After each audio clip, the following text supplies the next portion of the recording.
January is seen as the start of new beginnings, and Louis Volante, professor of educational studies at Brock University, recently published an article about new beginnings for compulsory education systems in terms of envisioning broader objectives for their students.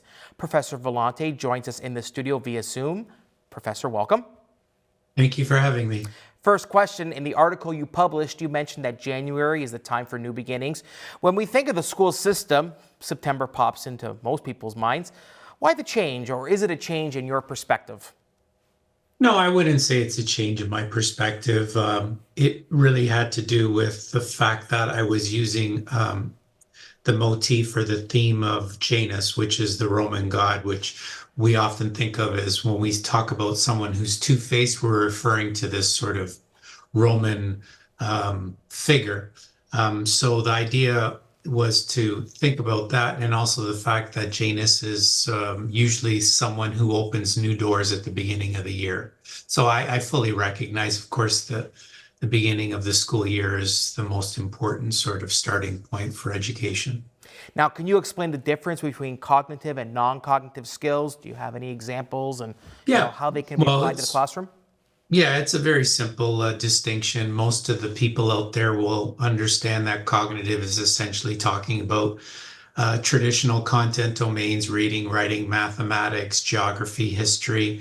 And the non-cognitive are more, it's a cluster of different skills that sometimes are referred to as soft skills. And it's essentially all those things that teachers are responsible for trying to promote in their classrooms, but don't readily lend themselves to paper and pencil types of assessments. So when we think of soft skills or non-cognitive skills, we're thinking about things like growth mindset, social emotional learning, mental health outcomes are also figure prominently, and physical education outcomes as well. Speaking of mindset, in your research you brought up mindset, and it has a role to play. Precisely what role is it?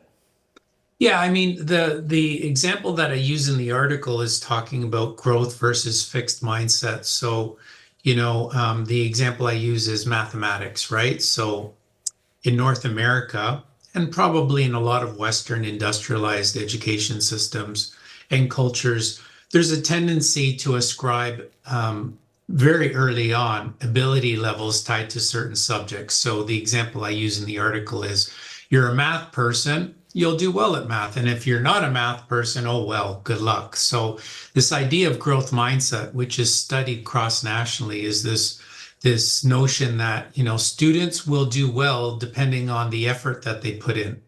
And I think that's the kind of messaging we want to instill in students, that they might not necessarily be quote unquote have natural inclination towards a particular subject, but we don't want them giving up. We don't want them buying into this idea, I'm a math person, I'm an arts person, I'm a health and physical education type of person. We want students to do well across subjects. So we want to really move them from this idea of innate abilities to one that is grounded more in terms of effort and putting their best foot forward.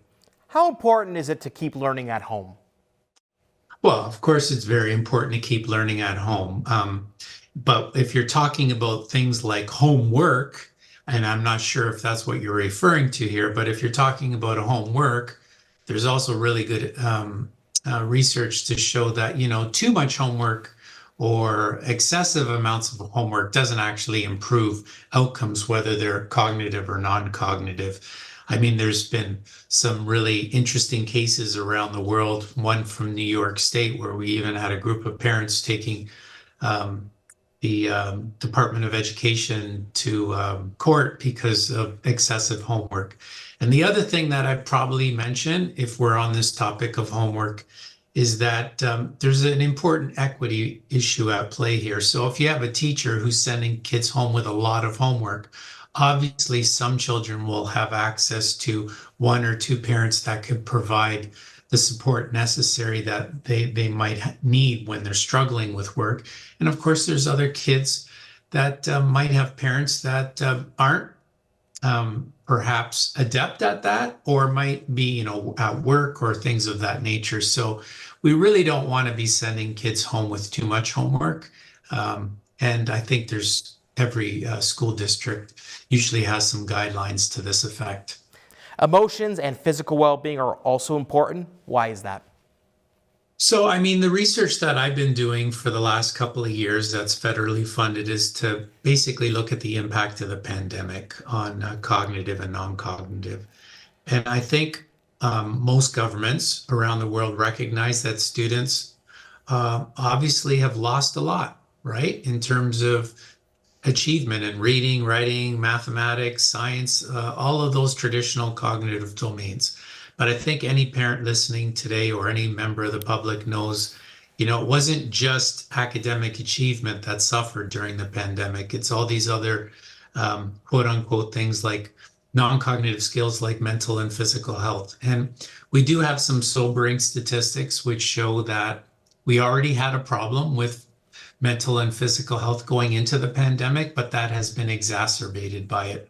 So, there's studies showing just the relative percentage of students that are reporting mental health concerns as an example, or what percentage of students are actually meeting their daily physical activity. And it's pretty abysmal, actually, when you look at those statistics. They were abysmal prior to the pandemic, but it has been worsened since then. And I really don't see a course correction here because I really see a continuation of this sort of back to basics narratives that has been driving educational reform around much of the Western world for quite some time.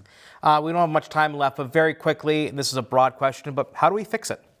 There's a number of different ways to fix it, but I think first and foremost, we need to fix it at a policy level. And obviously, people will say, well, you're a little bit predisposed to saying that because that's your area of research. But I think, it's very difficult to make a change ground up if you're not supported by the policies that are in place. So I think we need to develop discrete sort of outcomes that we want to see in relation to these non-cognitive skills. We certainly have curriculum documents for what we expect them to be able to do in reading, mathematics, science, geography, history. By the end of every single grade, those are fully available online. And I think there needs to be a recalibration here to have a bit more balance and to actually have expectations that are tied to those things as well. Professor Volante, thanks so much for joining us and all the best with your work moving forward.